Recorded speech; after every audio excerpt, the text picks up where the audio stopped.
көп адам мені тек уход немесе сетевой бизнеспен байланыстырады, немесе сатумен. Бірақ шын айтсам мен бұл жерге жай өнім ғана сату үшін келген жоқпын. Өйткені әйелдің өзіне уақыт таппай, бәріне үлгере алмай тырысып жүргенін жақсы білемін негізі әйел адам. Бір кезде мен де көп нәрсеге күмәнмен қарадым. Қолымнан келем, адамдар не дейді, жаңағыдай шынымен өзгеріс бола ма, табыс табам ба деген секілді шығар.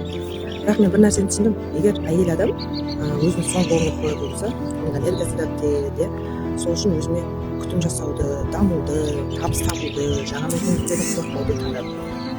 Бұл жерде мен идеалды өмірді көрсеткім келмейді. Себебі менде үйім бар, отбасым бар, жауапкершілігі бар, кәдімгі қарапайым әйел адам. Бірақ бір-бірімізді шабыттандырып, бір-бірімізге өсуді, жаңағыдай сеніп бір-бірімізге қолдайтын болсақ күшті болады. Сондықтан мен уход туралы да айтпаймын, өнім туралы да айтпаймын. Өнімді де, уходты да, бизнесті, табысты да, өмірді де байланыстырамын. Өйткені бұл тек жұмыс емес. Бұл өзіңді жоғалтпай, өзіңе табу жолы. Ал сіз мені қай контенттен таптыңыз? Уходтан ба, өнімнен ба, мотивациядан ба, отзывтан ба?